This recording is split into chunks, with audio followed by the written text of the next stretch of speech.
Hi friends, welcome to our channel. நம்மளோட channel நம்ம இன்றைக்கி பார்க்க போகிறது சிக்கன் சீஸ் ரோல். ரொம்ப சீஸியாக அப்படி வாயில் போட்டதுமே அப்படியே சீஸியாக ஜூவியாக இருக்கும். குழந்தைங்களுக்கெல்லாம் ரொம்ப ரொம்ப பிடிச்ச ஒரு ஸ்நாக்ஸ் தான் இது. இதை வந்து நீங்கள் கண்டிப்பாக ட்ரை பண்ணி பாருங்கள். அவ்வளோ டேஸ்டியாக இருக்கும். அப்படி கட் பண்ணும் போது அப்படிங்க பாருங்கள், அப்படி இந்த மாதிரி கட் பண்ணி பார்த்தீங்கன்னா அவ்வளோ சீஸியாக இருக்கும். இதுக்கு நம்ம கண்டிப்பாக வந்து அந்த ஸ்லைஸ் சீஸ் மட்டும்தான் யூஸ் பண்ணணும். நீங்கள் வந்து மொசரல்லா சீஸ்லாம் யூஸ் பண்ணிடாதீங்க. இந்த ஸ்லைஸ் சீஸ் தான் இந்த மாதிரி சீஸியாக நல்லா பார்க்கவே நல்லா டெம்டிங்காக இருக்கும். இந்த மாதிரி இருக்கும். அவ்வளோ டேஸ்ட்டாக இருந்துச்சு. ரொம்ப ரொம்ப ஈஸியாக பண்ணக்கூடிய ஒரு ரெசிபி தான். வீட்டில் இருக்கிற இன்க்ரீடியன்ஸ் வச்சு பண்ணிடலாம். எக்ஸ்ட்ராவாக எதுவும் இன்க்ரீடியன்ஸ்லாம் ஆட் பண்ண தேவையில்லை. கண்டிப்பாக ட்ரை பண்ணி பார்த்துட்டு உங்களோட கமெண்ட்ஸை வந்து என்னோட கமெண்ட்ஸை வந்து சொல்லுங்கள். கண்டிப்பாக என்னோட வீடியோஸ் பிடிச்சிருந்துச்சுன்னா ஷேர் பண்ணுங்கள், சப்ஸ்கிரைப் பண்ணுங்கள் அண்ட் ஃபாலோ பண்ணுங்கள். நான் இப்போ இதுக்கு தேவையான இன்க்ரீடியன்ஸ் என்னன்றது நான் உங்களுக்கு டீட்டெயிலாக சொல்கிறேன். ஒரு 1/4 கிலோ வந்து போன்லெஸ் சிக்கன் எடுத்திருக்கேன். அதோட ஒரு கைப்பிடி அளவுக்கு மல்லித்தலை ஆட் பண்ணிவிட்டு, அப்படியே வந்து ஒரு 4 பச்சை மிளகாய் ஆட் பண்ணியிருக்கேன். 4 பச்சை மிளகாய், அதுக்கப்புறம் அரை வெங்காயம், பெரிய வெங்காயம் வந்து அரை வெங்காயம் ஆட் பண்ணிக்கோங்க. அதுக்கப்புறம் ஒரு 4 பச்சை மிளகாய் ஆட் பண்ணிக்கோங்க. ஆட் பண்ணிவிட்டு அதுக்கப்புறம் மசாலாஸ்லாம் ஆட் பண்ணிடலாம். நான் வந்து ஜீரகத்தூள், அப்புறம் வந்து உப்பு, அப்புறம் வந்து மிளகாய்த்தூள், அப்புறம் வந்து கரம் மசாலா, அப்புறம் வந்து ஓரிகானோ என்கிட்ட இருந்துச்சு, அதனால நான் ஆட் பண்ணியிருக்கேன். இருந்தால் ஆட் பண்ணுங்கள், இல்லைன்னா ஸ்கிப் பண்ணிடுங்க. அப்புறம் வந்து கொஞ்சம் சில்லி ஃப்ளேக்ஸ் ஆட் பண்ணியிருக்கேன். வேறு எந்த இன்க்ரீடியண்ட்டுமே இல்லை. நீங்கள் வந்து ஓரிகானோவே விட்டுருங்க, சில்லி ஃப்ளேக்ஸையும் விட்டுருங்க. வீட்டில் இருக்க பொருளை மட்டும் வச்சு நீங்கள் வந்து செஞ்சு பாருங்கள். அவ்வளோ அல்டிமேட்டாக வரும். கண்டிப்பாக ட்ரை பண்ணி பாருங்கள். இதோட 2 பிரெட் ஸ்லைஸ் மட்டும் போட்டுக்கோங்க. அதுக்கப்புறம் இது வந்து பொரிக்கிறதுக்கு கண்டிப்பாக பிரெட் க்ரம்ஸ் தான் யூஸ் பண்ணணும். நம்ம வந்து ஸ்டோரில் வாங்குகிற பிரெட் க்ரம்ஸ் தான் டேஸ்ட்டாக இருக்கும். கண்டிப்பாக பேங்கோ பிரெட் க்ரம்ஸ் இருந்துச்சுன்னா வாங்கிக்கோங்க, இல்லைனா நார்மல் பிரெட் க்ரம்ஸ் கூட வாங்கிக்கோங்க. ஏன்னா மற்ற வீட்டில் நம்ம ப்ரிப்பேர் பண்ணுற பிரெட் க்ரம்ஸ் வந்து அவ்வளோவா வந்து கிறிஸ்பினஸ் கொடுக்காது, எண்ணெய் குடிக்கும் நிறையா. அதனால தான் இந்த மாதிரி பிரெட் க்ரம்ஸ் வந்து ஸ்டோரில் வாங்கிக்கோங்கன்னு சொல்கிறேன். அடுத்து நான் வந்து ஒரு பைப்பிங் பேக் மாதிரி இருக்குது, அதை வந்து ஃபுல்லாக ஓப்பன் பண்ணி கிழிச்சிட்டு அதில் வந்து ஷேப் எடுத்துக்கலான்னு சொல்லிட்டு 2 பைப்பிங் பேக்கை வந்து நான் இது பண்ணி வச்சுருக்கேன்.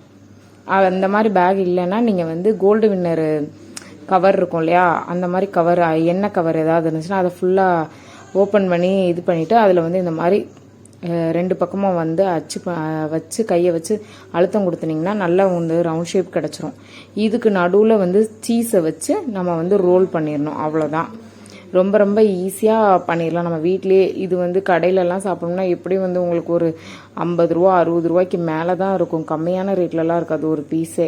நம்ம வீட்லேயே ஈஸியாக பண்ணிடலாம். இதுக்கு வந்து நீங்கள் சிக்கன் ஆட் பண்ணிவிட்டு அதுக்கப்புறம் வந்து இந்த மாதிரி சீஸ் மட்டும்தான் நீங்கள் ஆட் பண்ணணும். நீங்கள் மொசரல்லா சீஸ் ஆட் பண்ணிங்கன்னா இந்த சீஸியாலாம் வந்து உங்களுக்கு கிடைக்காது. அது அங்கங்கே மட்டும்தான் இருக்குமே தவிர ரொம்ப கோயாக சீஸியாக இருக்கணும்னா நீங்கள் சீஸ் ஸ்லைஸ் வந்து இருக்கு இல்லையா, ஒவ்வொரு சீஸாக எடுத்து நம்ம உள்ளே ஆட் பண்ணால் தான் அவ்வளோ டேஸ்ட்டாக வந்து இந்த ரோல் வந்து உங்களுக்கு இருக்கும். இந்த மாதிரி ரோல் பண்ணிக்கோங்க. இந்த மாதிரி உள்ளே வச்சுட்டு இந்த சீஸ் வந்து உள்ளே அழுத்தம் கொடுத்து ஃபுல்லாக ரோல் பண்ணி சீல் பண்ணிடுங்க.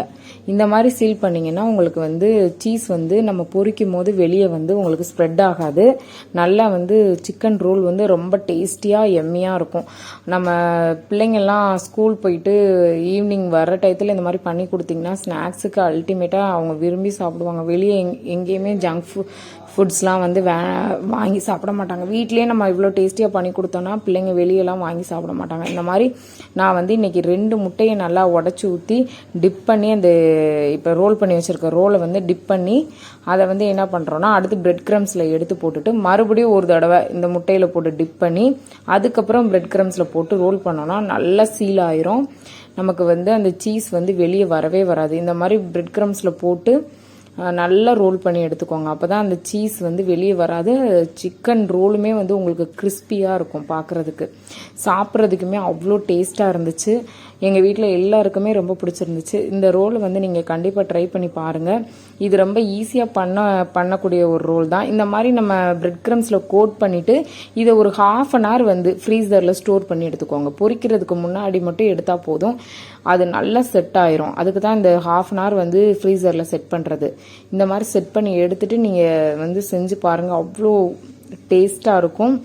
கண்டிப்பாக வந்து இது வந்து ஒரு மஸ்ட் ட்ரை ரெசிபி தான். நான் கன்ஃபார்மாக சொல்கிறேன். நீங்கள் ட்ரை பண்ணி பார்த்துட்டு நீங்களே ஃபீட்பேக் சொல்லுங்கள். கண்டிப்பாக நம்மளோட சேனலை வந்து ஃபாலோ பண்ணிக்கோங்க. இதே மாதிரி இன்ட்ரெஸ்டிங்கான ரெசிபிஸ்லாம் அடுத்து நான் வந்து அப்டேட் பண்ணிக்கிட்டே தான் இருப்பேன். கண்டிப்பாக ஃபாலோ பண்ணுங்கள். பிடிச்சிருந்துச்சுன்னா லைக் பண்ணுங்கள், ஷேர் பண்ணுங்கள், கமெண்ட் பண்ணுங்கள். இந்த மாதிரி எண்ணெயில் போட்டு 2 பக்கமும் கோல்டன் ஃப்ரை ஆகிற மாதிரி நல்லா பொரிச்சு எடுத்துக்கோங்க. பொரிச்சு எடுத்துட்டு அதை வந்து டொமேட்டோ கெச்சப் இல்லைனா வந்து மின்ட்டு சட்னி அந்த மாதிரி வச்சு நம்ம சர்வ் பண்ணலாம். நான் வந்து இன்றைக்கி மின்ட்டு சட்னி, அப்புறம் டொமேட்டோ கெச்சப், அப்புறம் கோகனட் சட்னி வச்சுருக்கேன். பட் ஆனால் வந்து இது வந்து மின்ட்டு சட்னியோடையும் கெச்சப்போட தான் நல்லா வந்து உங்களுக்கு டேஸ்டியாக இருக்கும். கண்டிப்பாக மஸ்ட்டு ட்ரை. நான் வந்து இது வந்து நான் சும்மாலாம் சொல்லலை, அவ்வளோ டேஸ்ட்டாக இருந்துச்சு. எங்கள் வீட்டில் எல்லாருமே வந்து திரும்ப திரும்ப இது கேட்டுகிட்டே இருந்தாங்க. அவ்வளோ டேஸ்ட்டான ஒரு ரெசிபி. கண்டிப்பாக ட்ரை பண்ணி பாருங்கள். இதை வந்து நம்ம பொரிச்சு எடுத்துகிட்டு நான் உங்களுக்கு கட் பண்ணி காட்டுறேன். அதில் அந்த சீஸ் வந்து எவ்வளோ க்ளூயியாக அப்படி வருது வெளியே அப்படின்னு சொல்லிட்டு அவ்வளோ டேஸ்ட்டாக இருந்துச்சு. இது கண்டிப்பாக வந்து நீங்கள் எல்லாருமே ட்ரை பண்ணி பாருங்கள். பார்த்துட்டு சொல்லுங்கள். ரொம்ப ரொம்ப ஈஸியாக நம்ம வீட்டிலே பண்ணிடலாம். எல்லா பக்கமும் கோல்டன் ப்ரௌன் ஆனதுமே இதை எடுத்து நீங்கள் வந்து சர்வ் பண்ண வேண்டியதுதான். அவ்வளோதான். ரொம்ப டேஸ்டான ஒரு ரெசிபி தான் இது. இது வந்து ஈவினிங்கில் சாப்பிட்லாம், இல்லைன்னா மழை நேரத்தில் சாப்பிட்லாம். அவ்வளோ டேஸ்ட்டாக இருக்கும். நம்ம வீட்டிலேயே ஃப்ரெஷ்ஷாக பண்ணி கொடுக்கும்போது பிள்ளைங்களுக்கு ஹெல்த்தியாக இருக்கும். இந்த மாதிரி தான் எனக்கு